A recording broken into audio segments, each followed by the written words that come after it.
Hello, friends, fiends, and fellow UBTubers, and welcome to episode 682 of the Daily Comic and Collectible. Today, the collectible of the day is the Hasbro Toys, Marvel Comics, Marvel Legends series, 90s animated VHS, Jean Grey action figure.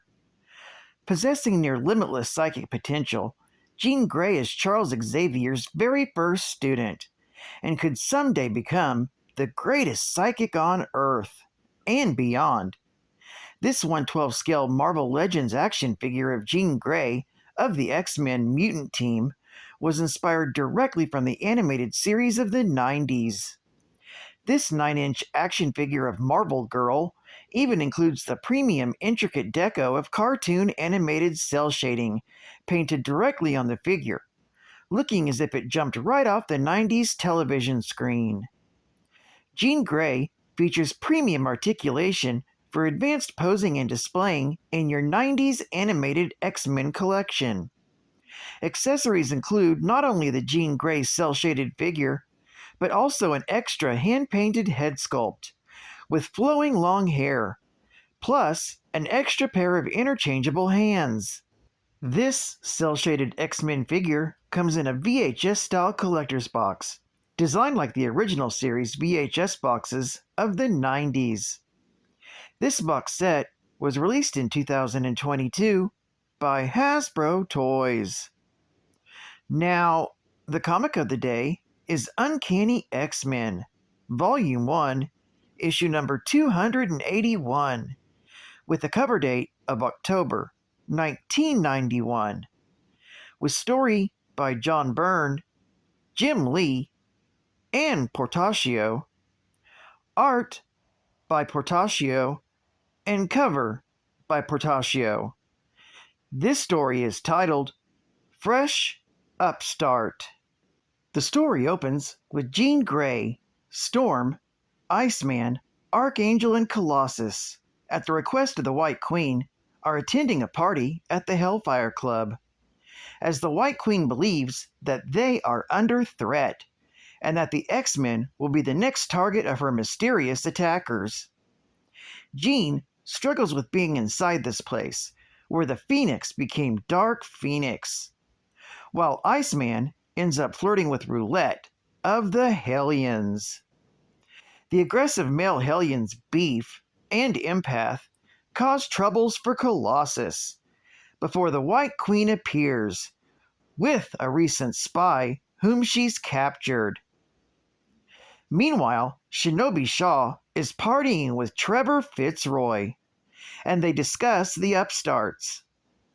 Shinobi offers Fitzroy some of his sentinels, but Fitzroy reveals that he already has his own, and some monitors that are currently on display show the Australian outback, where the Reavers are currently being destroyed by Fitzroy's sentinels.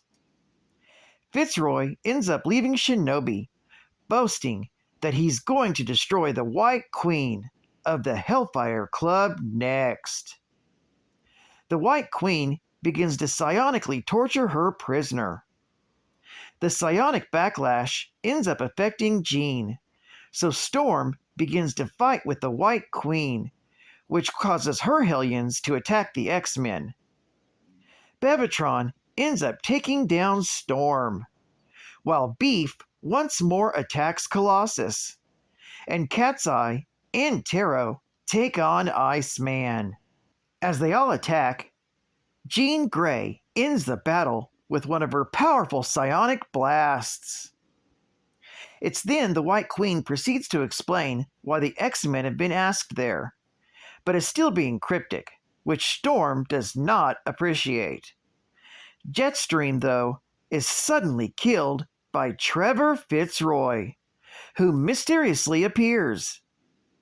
Meanwhile, back in Australia, Pierce is pursued by the Reavers, and he encounters Deathstrike, who tries to help him, but the Sentinels display abilities she didn't even know they had. Celia realizes that the Sentinels only want Pierce, so the two women lay low. Pierce makes it out of the Reaver's base and finds Gateway and orders him to teleport him to the person responsible for this attack. Gateway opens a portal and Pierce immediately jumps into it, but so do 3 of the Sentinels. Meanwhile, back at the Hellfire Club, Fitzroy slaughters Beef, while the X-Men, White Queen, and the Hellions engage Fitzroy in battle, until things take a turn for the worse when a teleportation portal opens, and Pierce, followed by 3 Sentinels, suddenly emerge. It's then Pierce is struck down by the Sentinels, who prepare to take on the X-Men, the White Queen, and all the Hellions. The White Queen is struck down first, before the battle spreads out onto the streets below, while Fitzroy sits back and watches with glee. THRU is the next to fall, and before long, the battle is seemingly over. Senator Kelly soon arrives and gives the X-Men a lecture about endangering innocent lives. However, that is before the X-Men reveal that Jean Grey is dead. This story is continued in the Uncanny X-Men, issue number 282. Geek Fact: this issue is considered a key issue, featuring the first appearance of the Upstarts. It's also the first appearance of Trevor Fitzroy, plus the first appearance of the Sentinels from Earth 1191, which is Unit 2007, 2016, and 2024. Bonus Geek Fact: the Upstarts were part of a secret competition founded by Selene, the Black Queen of the Hellfire Club, who wanted to test potential members for her own inner circle. Overseen by the Game Master, the Upstarts would each try to kill as many mutants as possible, and the Game Master would award points based on the mutants' power, skills, and general significance in the world. At times, he would raise the value of certain mutants so that the Upstarts would all try to assassinate them. At other times, the Game Master would also reward the death of non-mutants to gain entry to the Upstarts. State-of-the-art gaming! Now, Bill and Ted have 2 excellent adventures for NES and Game Boy. Most triumphant! Bill and Ted's excellent video game adventure for your NES lets you power up to 6 different worlds, searching for historical dudes lost in time. Most heinous! Better send them back quickly, or you'll miss the Wild Stallions concert, starring us, Bill and Ted. Bill and Ted's excellent Game Boy adventure sends our most excellent compatriots, Bill and Ted, on a bogus journey against evil versions of themselves and the Grim Reaper, as you race against the clock to collect stolen time fragments. Stellar! Tough choice, dude. But you know what Bill and Ted would do? Choose both! Whoa! Bill and Ted's excellent video game adventure. And Bill and Ted's excellent Game Boy adventure. Only on Nintendo by LJN. And final Geek Fact. Oh yeah. Trevor Fitzroy was the illegitimate son of Anthony Shaw, the wealthy and influential Black King of the Hellfire Club. Trevor was born a mutant and had the ability to drain other living beings of their life force, and to use that life force to open temporal wormholes. Despite mutants being outlawed and consigned to concentration camps, Trevor lived a free life, possibly protected by his father.